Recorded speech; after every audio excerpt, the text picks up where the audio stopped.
ladies. Welcome to Housewife Radio, a place where you can come and just listen and don't have to watch anything. Today I'm ironing because I couldn't spare an hour away to just talk, but I was thinking about a few things I'd like to say to you. If you have any objection to the content on here, please go and find something that will really help you and that you need, or you're always welcome to start your own little program and tell it how like you feel about homemaking. This is for anyone who is new, and that is that I am making these videos for my blog, and there are no comments here, but you can go to my blog and leave a comment, and if it won't let you leave a comment, you're welcome to leave me an email, which you can find on the sidebar where it says please email me. Now, I started making these videos because I realize sometimes we need something to listen to. I know I've got my favorite, background noise, music, and the things that I like to listen to. Maybe some movies that I like to listen to, but I don't watch anymore. But I like to hear them because I like the music, or I just like some of the voices. And so today I've got a number of things to talk to you about. And I usually divide this up into 3 sections, and one of the reasons that I do this is because there are areas of homemaking that I think a lot of you might find rather isolating, because homemaking is one of those isolating jobs. You just cannot do it in a group, and you won't have awards and group approval, so you've got to figure out how to motivate yourself and how to make it profitable for you and for your family. So today we're talking about preparation, getting prepared for your day. I got up this morning and I was really tempted to get involved in something else and stay in my dressing gown, but I sure am glad I didn't, because I was called out to go get something for my husband, and I had to run to the post office for him and pick up a few things also. So I'm so glad that I went ahead and got dressed. Now today I'm wearing one of those time and true waffle weaved, ribbed, I guess you would call it a t-shirt, but it's very warm, and I am wearing a necklace that came from, you see, it's funny because people call things vintage and you only have them 2 weeks, but this was one of those necklaces from Avon that was made of wrought metal, and I bought it from a friend who was selling Avon because I wanted to encourage her, and I kept it. And I didn't even have to go to an antique store to get one like this, because in just a matter of weeks it seems like it became vintage. And I say vintage in tongue-in-cheek, and I like to say in the olden days, because these days if you're 16 you can say in the olden days, because things happen so fast, and even the toys you used to play with aren't available. You'll find them at Goodwill and you'll say, oh, there's a toy from my childhood, it's from the olden days. It used to take 100 years to make things an antique. Now it just takes a couple of weeks. All you have to do is buy it, bring it into your home, and the next week it's vintage, because you won't ever see it again. So getting ready, getting prepared, and then doing the things that you need to do. I'm ironing, so that's why you see all this. Getting probably very good facial for me, don't you think? I keep waiting to I want to come here every day, but I'm thinking every day, I think I'll wait till I'm smarter, younger, thinner, and tougher, or stronger, or wiser before I come. And so I start waiting, and pretty soon the days go by, and I'm thinking, well, that's not going to work. So I'm here to talk to you. I've just been thinking about a few things, and a lot of people say it doesn't really matter what I say, just as long as I keep talking. So 3 things. One is preparation, getting yourself ready. The other is the actual work, and the other is working with people. Now, it is an isolating job, homemaking, but you do have people. You will run into a lot more people somehow.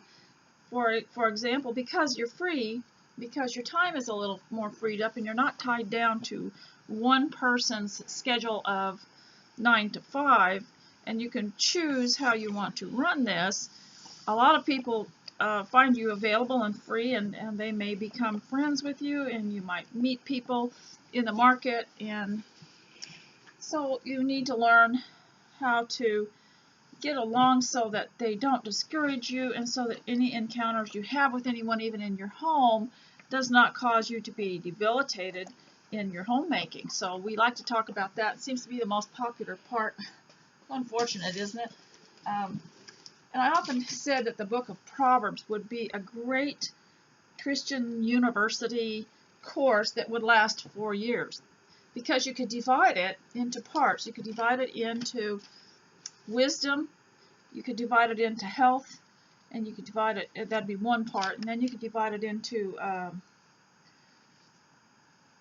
being in favor with people, learning to work with people, and then another part would be learning how to be pleasing to God, and the other would be just developing wisdom in all situations. Excuse me, I got tangled up here with my cord, so I gotta get that undone. And so you could divide Proverbs up into 4-year college course, and it wouldn't take very much to run a curriculum with that. And too many times colleges want to have the world of psychology in there that changes all the time. You know, it doesn't work one year.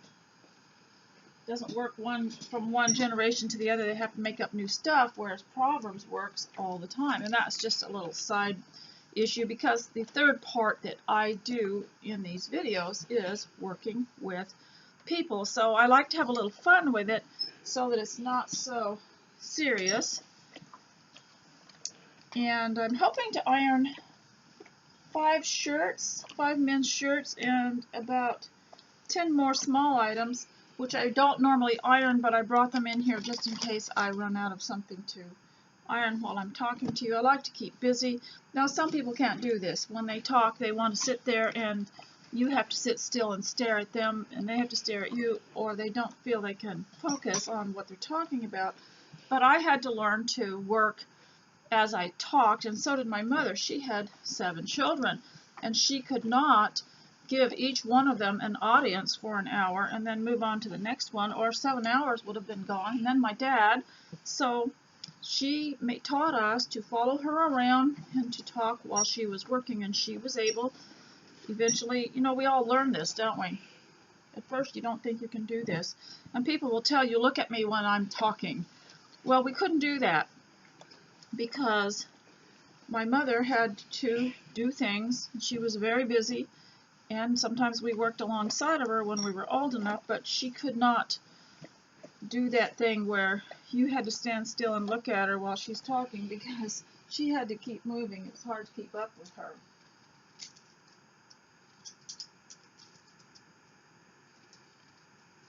I'm going to find a place to hang that there. Okay, so just look at my notes here for a minute. And that is, okay, one of the reasons to get dressed up and to prepare yourself, of course, is you just really don't know what the day is going to bring. You know, when you go to work outside the home and you're working for an employer or a company, an office, you kind of know from one minute to another what to expect. But when you're working for yourself and in the home, you honestly don't know. And although you might make a list and you might make plans, it's always best to dress up and be ready just in case things go awry. And at least you can say, well, I feel put together and I feel dignified. And I think that's really important. It might seem kind of shallow to some of you if you're new here, but you just try hitting the floor first thing in the morning as soon as you get out of the bed and working without preparing yourself. You just try doing that.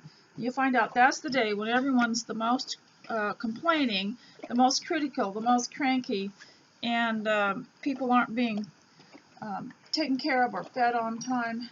This is what happens.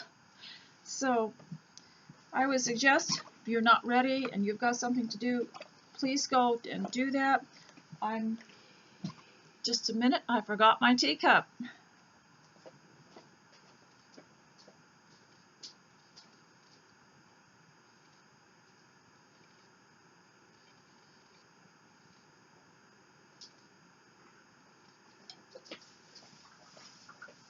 I usually don't send you away to do your work unless I have already shown you my teacup, because you can stay long enough to look at this. This is a teacup, I believe, that was probably produced in the 80s. And it's very, very pretty. And it came from a local gift store. I believe it looks quite new. It doesn't have a name, just made in England. I just really think that that is very pretty, and it goes with the color, what would you call this, a lilac color on here. Did you think you were in a different house when I first came on? Well, I have had my eye on this canvas picture here since probably late August, early September. And it was in a thrift store, you know, like a Goodwill. And I'd look at it and I would think, you know, that thing is huge. I really liked it. It was vibrant. And but it was just so huge. So every month or so I'd go back into this store, I believe it was Goodwill, and I'd see it again, I'd have another look, I'd get closer, look at it, and kind of analyze it, and then I would say, well, you know, it's kind of an autumn picture. I don't want autumn all year round in my house. I don't have anything that matches, and so then I'd go back in another month, and I'd start looking at it more closely, and I'd say the house doesn't, it has a porch. Yeah, that's important. It has a porch, but there's no rocker on the porch, and there are no chickens out there, and you know, it's a farmhouse and farmland, but there's no farm animals, so I would dismiss it, and then I would go back. The cost of the painting was about $20. It's a canvas painting, but I had a coupon for 20% off anyway. I went back in the next month, and then I had another complaint, and I thought, well, you know, what if I don't like it? It's so big. So I was finally cured of all these excuses. Yesterday, we got fog so thick I couldn't see out the front door, and it was gray, very gray. So I thought, I think I'll ditch the gray decor that I had, and I'm going to go and get that painting, and I did. And while I was there, I found some brand new sheets. Now they buy something called salvage at Goodwill, where it's packaged things and it's new, but it comes from another store that has changed their merchandise over, so they salvage it. They sell it at a discount to another store. So I bought the sheets and the quilt and the things that they're brand new. And so you're not in a different house. It's just different decor. And I'll probably go green in March. But this suits me now, and that gray day sure did cure me of not getting that painting. And thanks to some of your donations, I had a little bit of free money, and I was able to go get it, and I really like it. It's brand new. Everything that I got was brand new. And my furniture is real old, so what I do is cover it. It belonged to my husband's mother and dad, and so it's kind of fun to cover it. And it's a small cottage, so I don't want to get too much. I don't want to get any really heavy furniture in here. Brand new. I know a lot of people feel sorry for me because I don't have new furniture, but I don't think it would suit a small place like this. So now I want to talk about a little bit about appearance, because someone told me once that you should never put anything on your face that you wouldn't eat. So I started trying that, and I went on the YouTube and found people who were giving you formulas, you know, with natural ingredients, and one lady had something that looked like it tasted good. And it was cream, like, you know, the thick cream, which we call whipping cream. You can whip it up into real thick cream, and honey. So I tried that, and I put that on my face last night for a little while, and later on washed it off, and this morning when I got up, my skin felt really soft and smooth and young. So I'm going to try that for a while, and we'll see. I don't know if it'll make me any younger. I think that's impossible, isn't it? So the other thing is that if you are going to get dressed and take care of yourself, you are going to actually get a glimpse of yourself once in a while when you walk past a window or a mirror, and you want to be happy that you have a color that makes you happy, and that you've combed your hair and you've arranged yourself so that you're happy with that. And even though it's an isolating job, it gives you dignity, and it brings glory to God, and it shows respect for those that you will come in contact with. Now, there was a time when my husband and his brother had to go to another state, Kansas.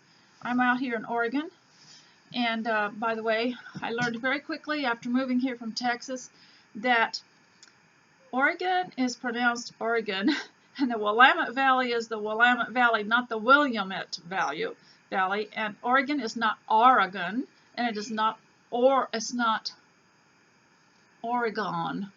It's Oregon, and apparently was named after a group of Native American Indians called the Oregons. Anyway, it's pronounced Oregon. I was corrected on that quite quickly, and this is the Willamette Valley, not the Willamette Valley. So I want you to know that if you ever come out visiting, you're going to have to be careful. I believe in every state they're very, very sensitive and particular about how you pronounce the name of their state. I was watching a video the other night on New Orleans, and we call it New Orleans sometimes, and New Orleans, and they're all very particular how I think it's called New Orleans, but some people call it New Orleans. I don't know, but everybody's very passionate about their state and the cities in their states and how you pronounce them. So I wanted to mention that. So now, home. This is a Housewife Radio, by the way, and if you've got something to do now, you've seen my teacup, and I don't have anything else to show you. And so you can, if you've got something to iron, you know what you could do is you could place your device somewhere, and you could iron, and I could talk to you while I iron. And so if you've got something that you need to do that's rather repetitive that you need to do, and you'd like to have a little bit of a background or some company, it's maybe a good time for you to go do that, and don't stand here and watch me. The reason I'm moving around and it looks so funny is because I'm ironing, and you can't see it. I don't have the camera set up where you can see this. And so I wanted to mention to you also about this isolation thing, and I've seen it several times where someone has mentioned that it's a housewife can feel very isolated because her work is not something done in a group unless you have family around you that are all participating in it.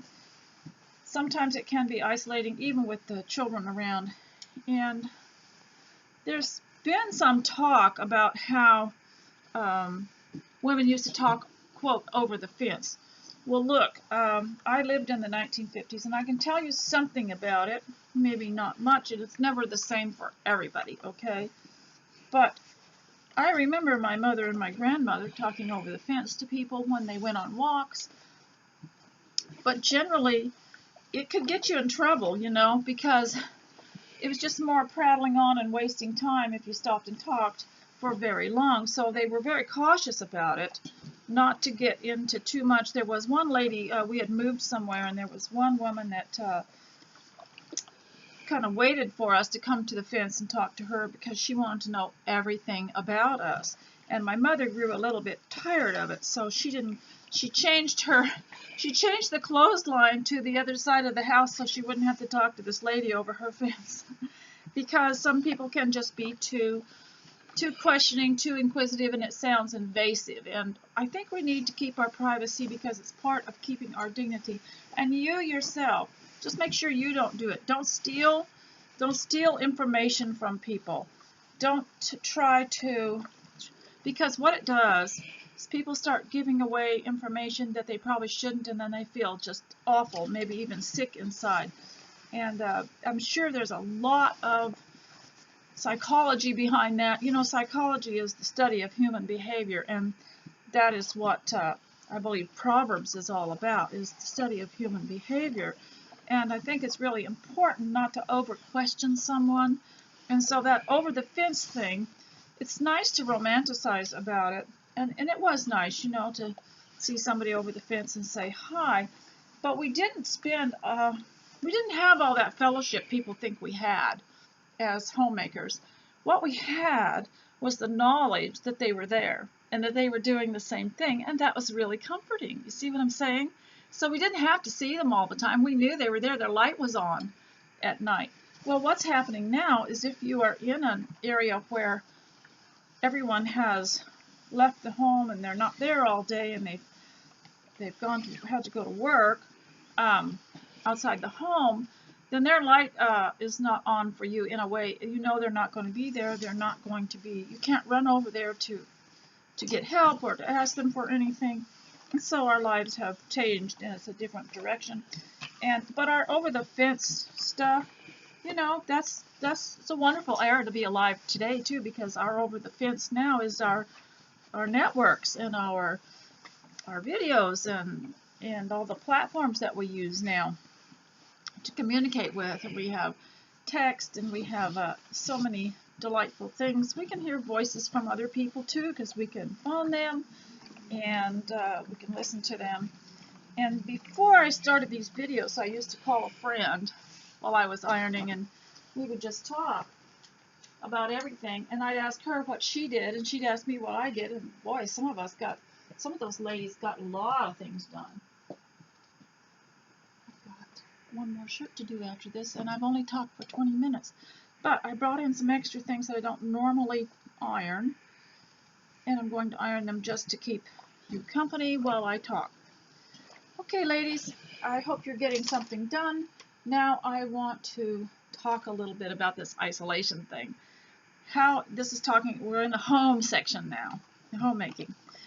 Okay, let's look at isolation.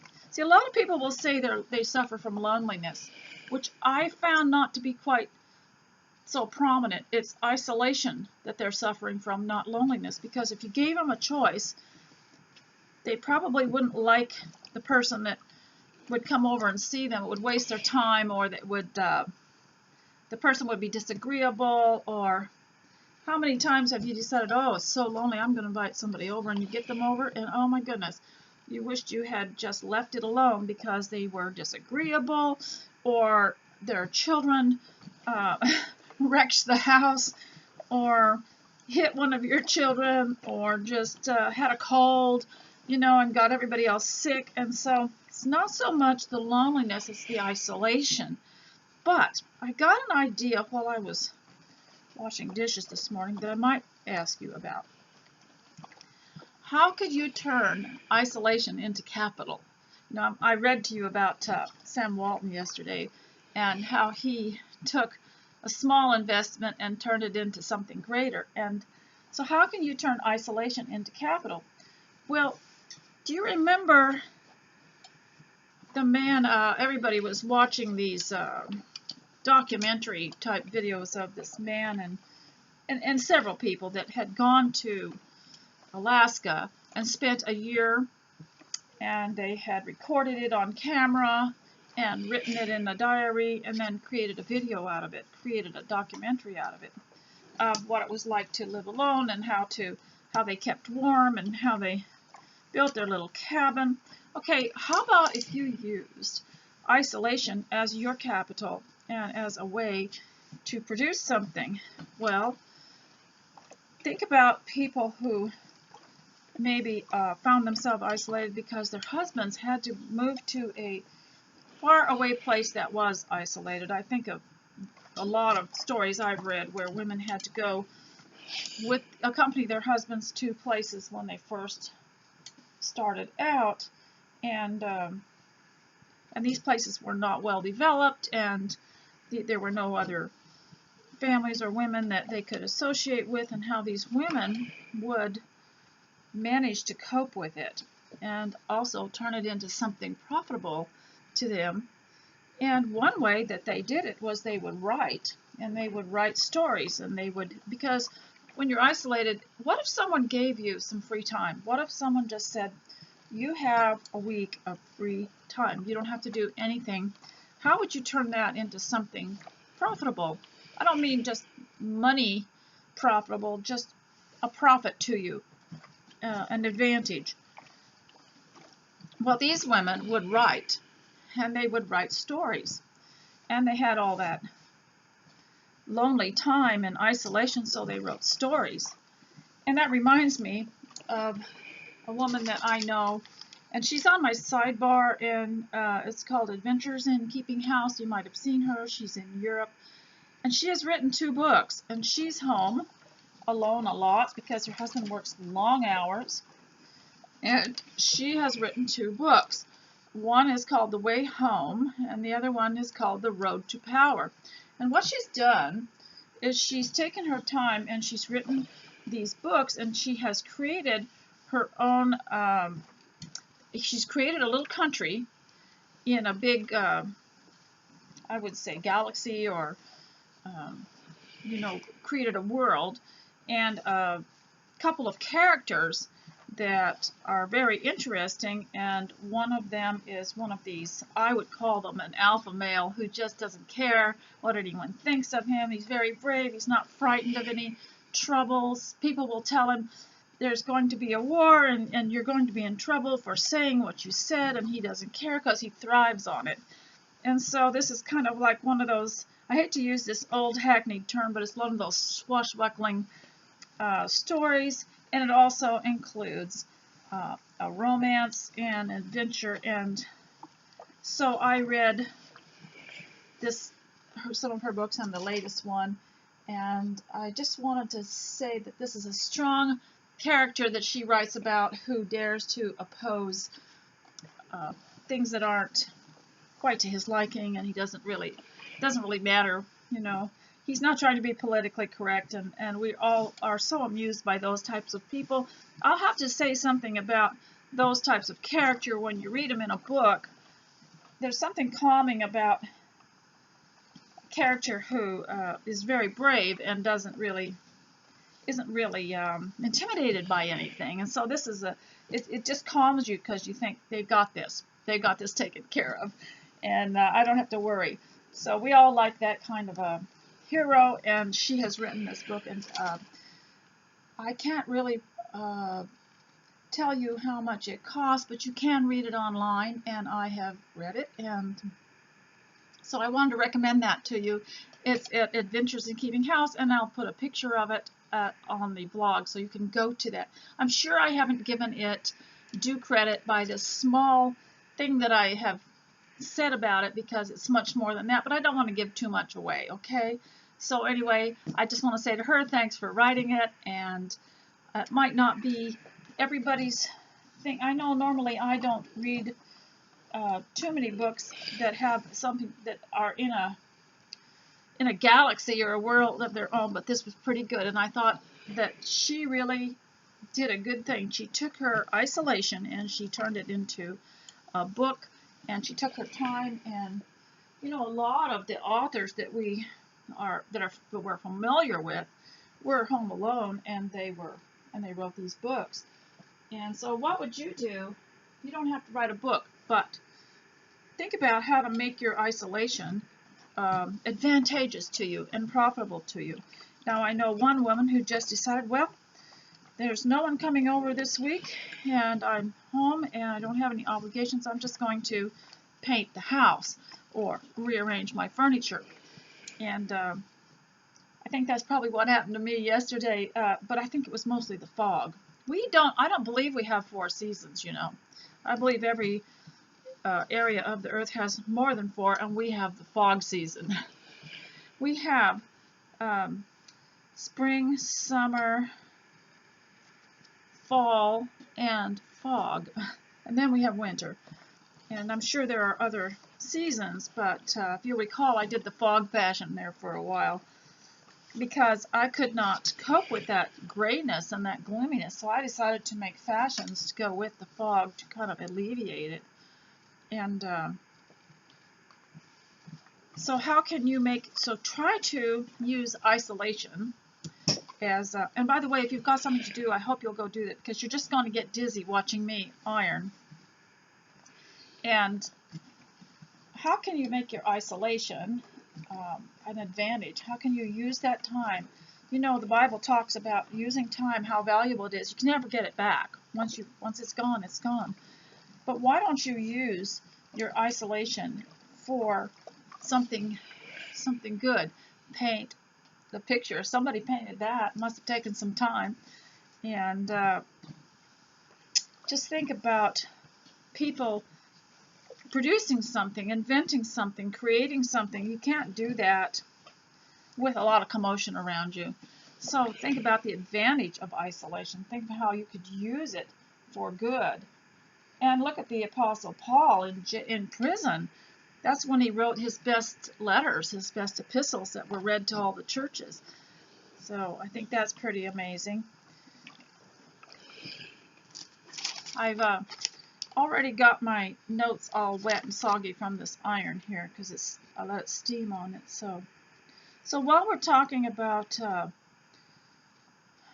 the home and preventing the isolation from giving you what we used to call it cabin fever. You want to prevent cabin fever. So you'll have to have a list of things that you could do that are important to you. And I would suggest that one of them be reading or learning something because you need to keep your mind active. And one man told his wife, "My dear, when you are going to the grocery store and doing your rounds, going to the post office and going to all these places, and then come home a different way each time. Come home a different route, because that keeps your mind from checking out and going into a blur because you get used to the same thing." Well, I believe that if you would improve your knowledge of certain things, that also keeps you from checking out mentally. You can have a whole lot of different interests, and that's one of the things that's such an advantage to staying home and being a homemaker, is you're free to have different interests. Now, I know some ladies who will find an interest in something. They'll make handmade jewelry for a while. They will then they'll move on to learning to water paint, and then they'll move on to something else. And people will be very critical of that, and they'll say, "Well, why doesn't that woman just stay with one thing?" Well, in interests, you're allowed to change. Once you've mastered one thing, you're allowed to go off onto something else, move on. The one thing that doesn't change is our dedication to the home and our dedication and our staying with our families. That does not change. So we do stay with one thing, but it's okay to learn to sew and to maybe that'll run its course and you'll want to go on to something else. Maybe you'll want to learn something else, and that's fine.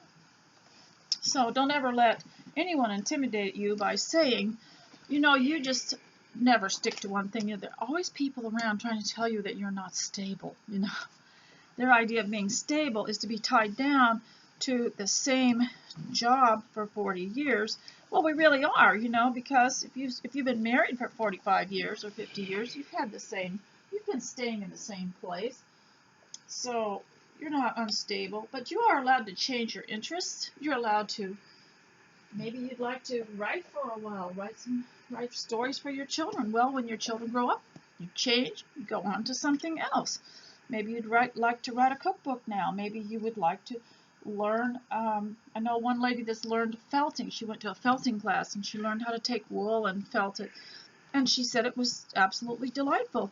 But once she learned that and mastered it, she just went on to something else. And there are classes all over the place, especially here in the U.S. You can go to quilting classes, and you can also have things on the web. One of the things that's nice about this platform, about using the videos, is that you can avoid some of this chatter that goes on when you're in a group.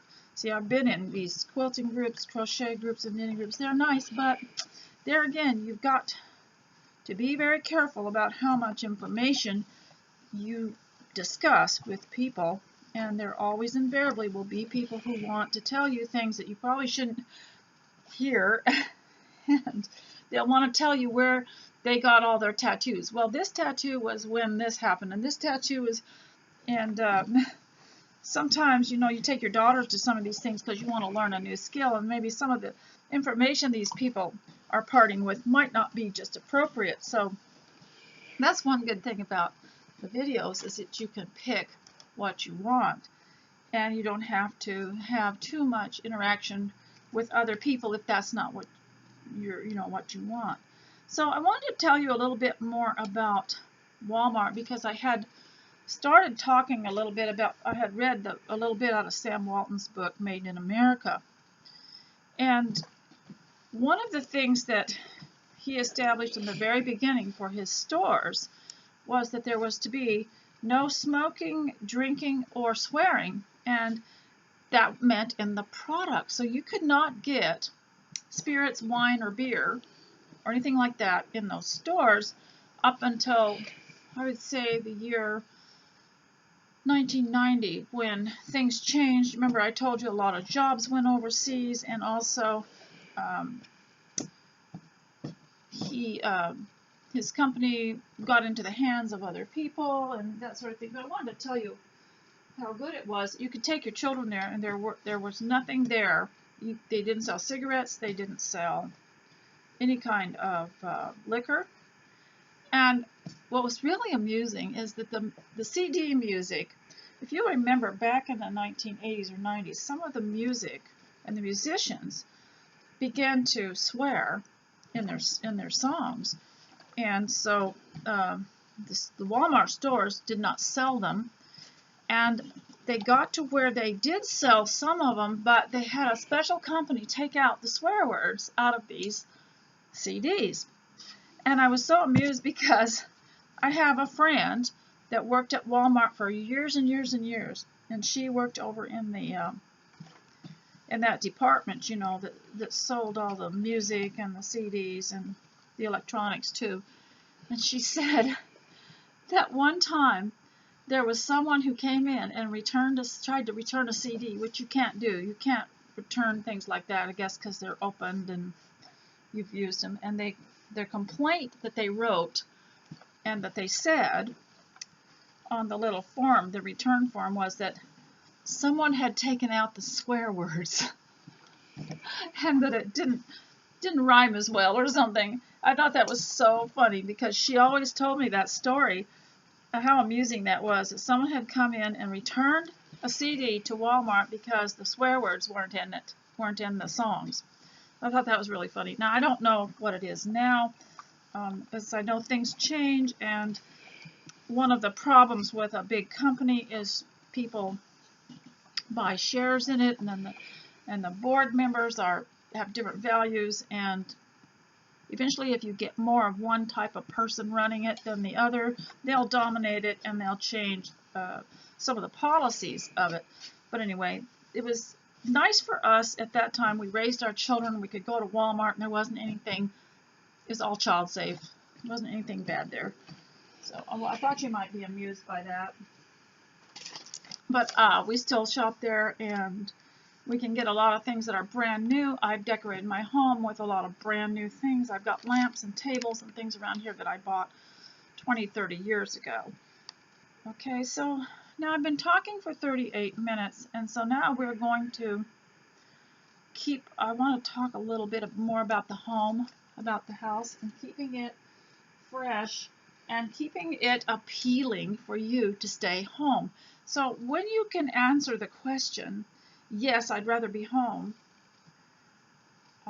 if someone suggests, you know, well, let's go out or whatever, and you are anxious when you're out to get home, you know that you're achieving some of that you're making it appealing to stay home. And I think that's one of the points of being a homemaker, is to make it a home that people would rather be in than somewhere else. And so if you could make it appealing to be home, do you need to change something? Do you need to clean something? Are you in kind of a rut or the doldrums? Then go clean up something. Clean your kitchen. Get that sparkling clean. Do you need to rearrange your furniture? I used to have a 30 questions thing on my sidebar. I don't know if it's still there. I don't take I don't do office work very well, so I don't take very good care of it, but it was 30 times yes or something like that. I got it from someone's book on the home, and it suggests, ask the question, how long has it been since you've rearranged your furniture or changed your, your colors or your decor or something like that. Because it's very healthy and stimulating to the mind to do that. And I noticed just changing that, just having that big painting behind me, so it's so cheerful, And of course, once you bring something into the home to change things, it's a big upheaval because now you have to change the color of everything else. And so it took me a day to kind of get this straightened up in here, and I knew that you'd like to see it. I will put some pictures on of how this all turned out and show you the rest of the house. Okay, so let's move on to people. I have about 10 minutes left. Really, I need half an hour to discuss this, so I've written some very quick notes here, and that is, I read somewhere that it's healthier and better for you to discuss ideas with people than small-minded things, ideas. But even then, even though ideas, this lofty thing to talk about ideas and principles and concepts and things, that's fun too. You're always going to get the person, and this kind of person has lived since the beginning of time. There have been people like this. Always going to get the person that has figured out how to argue about everything. And they like to argue about anything. So even if you have a lofty idea and you're just making conversation, they will figure out a way to argue with you. Now let me just give you an example. As someone maybe has said, I had to quit. Let's just say someone says, I had to quit drinking coffee because I was getting dependent on it, I was getting addicted or something. And she was just making conversation. Let's just say she's just making friendly conversation. But somebody is there who has to say, well, I never get addicted to anything, And it's this hasty, sharp reply. Well, I discovered, just from thinking about this, that a lot of people don't really intend to be mean. They just do not know that that is not nice. They just do not know that these hasty, sharp, contradictory replies are just not nice. They think they're making conversation. They're happy because they get to talk. They think that's part of, what you do. And they may have grown up that way and have the brother and sister thing going on where they talk like that. And so they wonder why people are not, that they're rather cold to them, because they actually just don't know. But there are some people that do know better, that gets their blood going to argue all the time. So I would suggest that if you are presenting ideas, and you want to be careful, because even in presenting ideas, you can bring on criticism. So from these types of people, it can trigger them. In fact, it doesn't take much to trigger them. But what I would suggest is, if you have been talking to people who have left you feeling rather uneasy and upset because they contradicted everything or disagreed with everything, and started to become irritated or even yell, that after it's all over and after they leave, or after you leave them, to analyze, go over the conversation in detail in your mind as much as you can remember, and look where you figure out where you made a mistake, figure out where you gave too much information, figure out where they were triggered, what words stimulated them to talk, so that you can learn to speak. Now see, a lot of people in the olden times started to object to this small talk. They looked down on it because it seemed shallow. So what happened was, people thought that they had to speak in terms of things that were lofty and very, very intelligent, but that always triggers off these people, So the small talk is something that they can't mess with too much. You could talk about, remember, hello, how are you? I'm fine.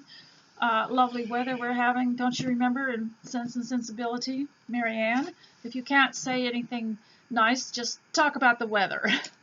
So the next time she saw someone, she said, very nice weather we're having.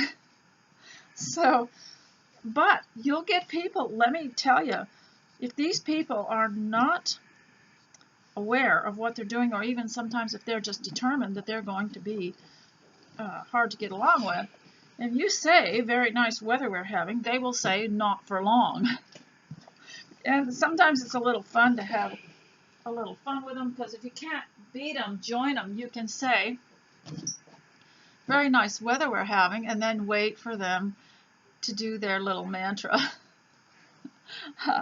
Not for long, and then you can trigger them and have a lot of fun, and once you've figured it out, you can start saying the things that make them say what they say and have a little fun with it.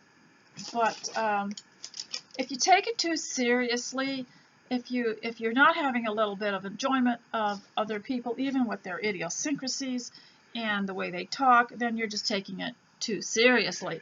And so anyway, go over your conversation and learn to sense. Also, be careful about, there might be parts of that conversation that you go over mentally and you think, where did you give too much information? Where did you start saying things that cause these people to object? Now, I noticed that I had gone into, when I was younger, conversations in such a trusting way, because when I was growing up, friendship was so precious and so important, and we were just delighted when we got to see other people our age that were in our same situation. And I remember, you'd have an isolating winter, and then summer would come, and then all these people would start coming to see you, and our family was just so happy, and run out and meet another girl that was my age, and we would hold hands, and we would talk, and we were so happy. Well, as I got older, I always felt like that about people, but there was something different going on, and that is, you start getting really trustful and start talking, and then they're looking for ways to criticize you or cut you down. So you have to learn to read, sense whether this person is a friendly sort, that's going to be harmonious with what you say. And don't give yourself away too much, and don't give too much information away, and be cautious at first. And always, if the conversation goes south and it's just and it's just so bad, then always analyze it after it's over and think, what could I have done? At what point could I have prevented this person? Now, there are some people that, they're going to do what they're going to do in spite of it. But I will tell you something that will encourage you. If you get around a person who's just a pickle all the time, that's an old saying too. My mother was Canadian, and that was what they used to say a lot. My father was Texan, and my mother was Canadian. I think the Texans and the Canadians liked each other a lot.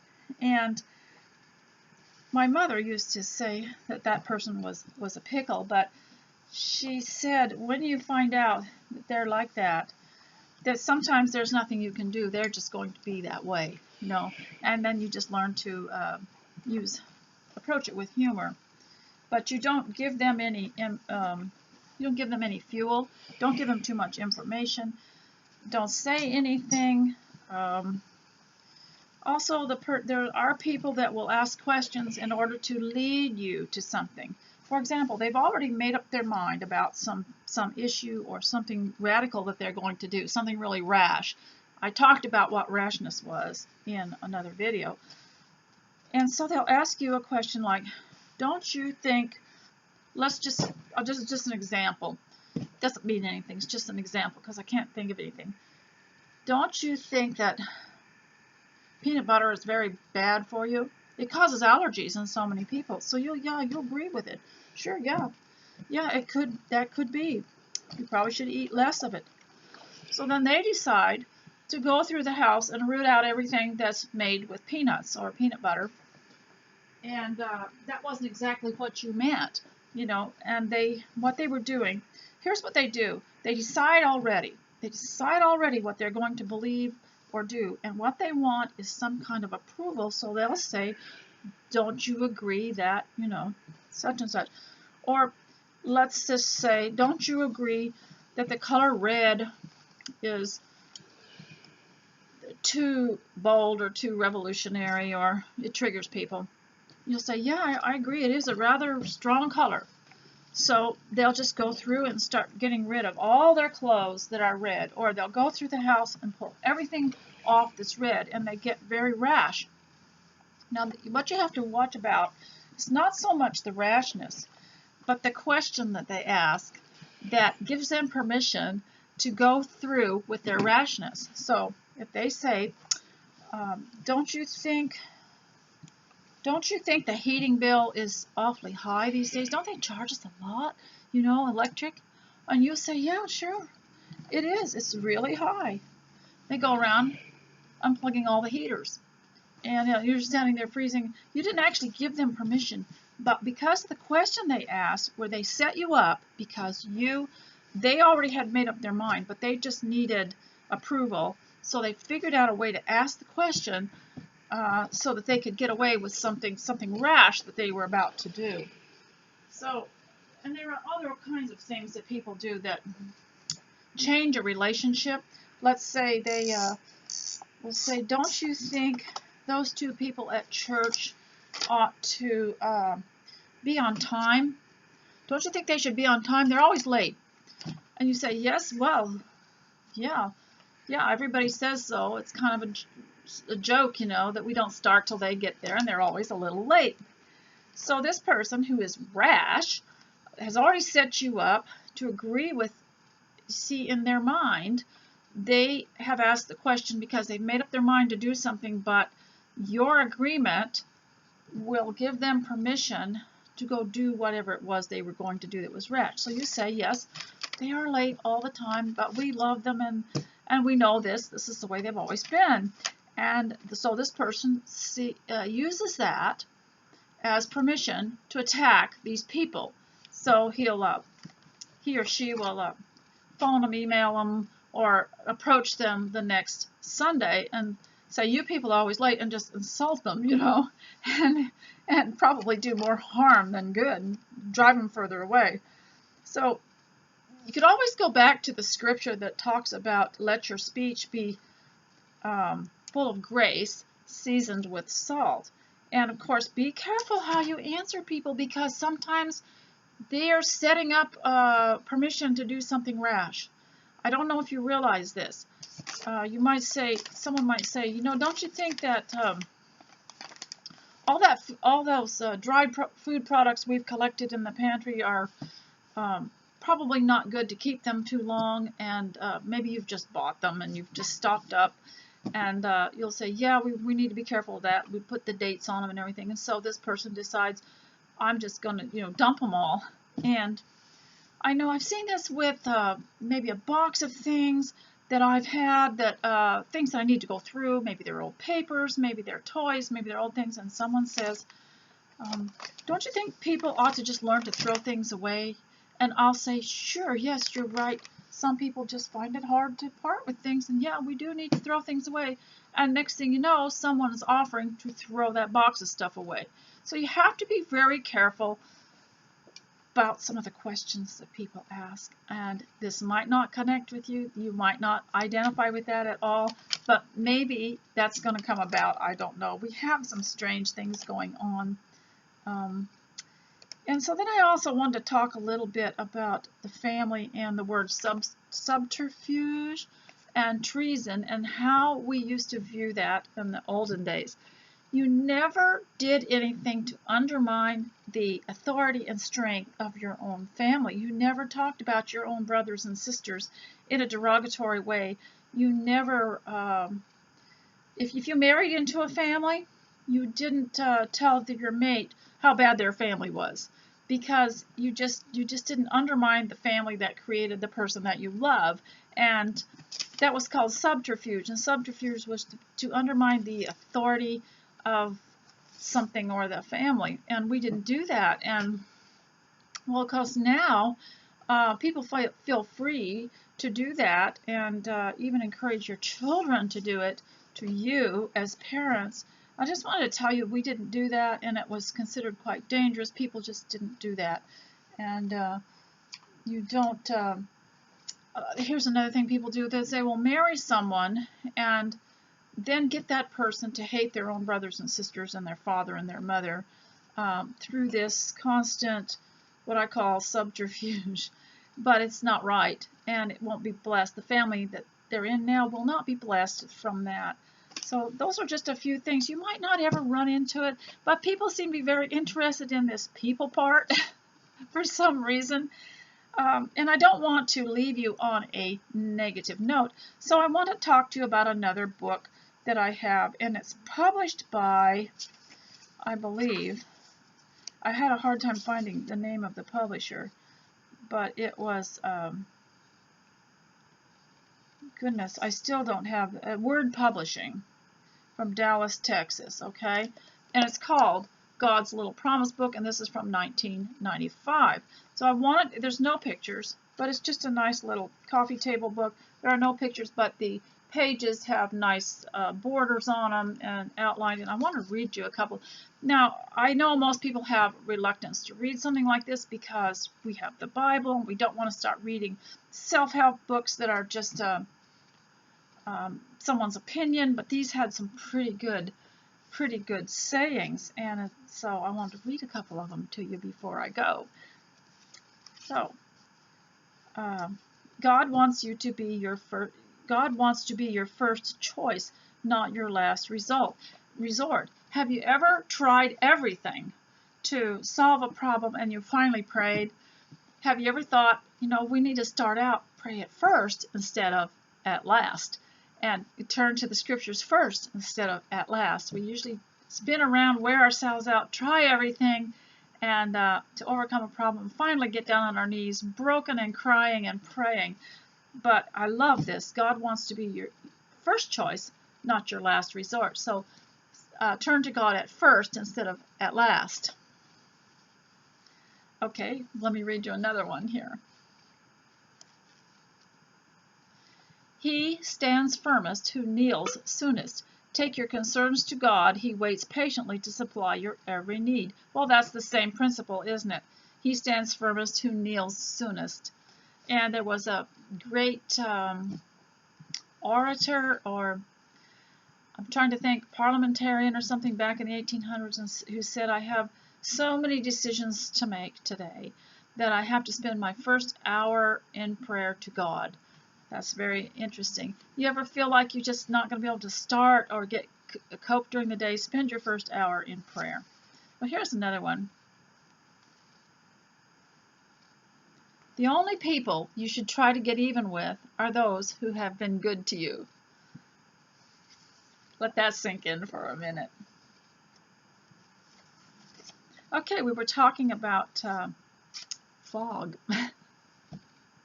Hope is grabbing the hand of God in the fog of life and letting Him lead you through. Now, some people get into religion thinking that they're going to have to know exactly how things are going to happen from day to day in their life, but this is not the way it works in life. You know, life has ups and downs. It's part good and part bad.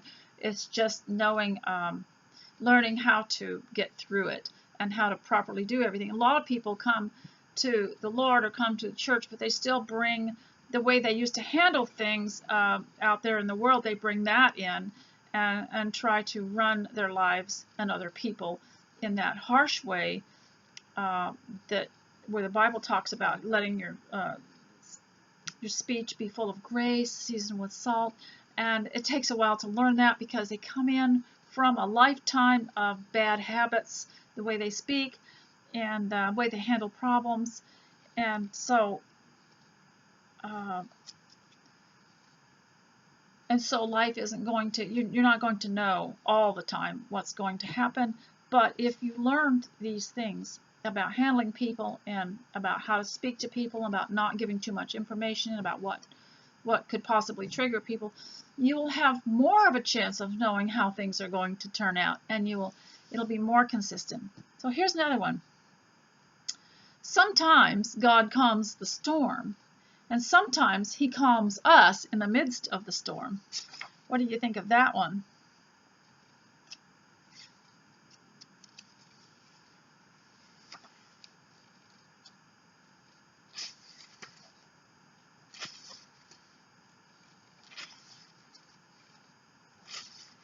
Okay.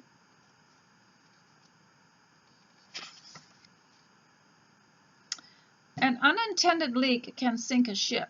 An unresolved anger can destroy a friendship. You know, this is interesting because as I heard one elderly lady tell a woman, a young woman that was just new and green and didn't know how to act, and she was told that her speech was so important because she could sink a ship. In other words, she'd learn something and go around telling it, and it would destroy and undermine a family or a church or a marriage or something like that. So this little book is so cute, and of course I love the color because it goes with everything. And so I wanted to leave you on that note, and I wanted to thank you. Please leave me a comment. That's so important. I'm not getting very many comments, but I know that takes time. And I don't blame you if you don't. Please leave me a comment, and thank you very much for all of your kindness and for coming here today, and hope you got something done. I got everything done, and I wanted to show you before I go what I did. Now, I don't normally iron these things, but I wanted to keep talking, and I wanted to be busy while I was doing it, and my iron was hot while it was on. And so my husband has these old t-shirts that he likes to wear when he's doing yard work, and 1, 2, 3, 4, 5, 6, 7, 8.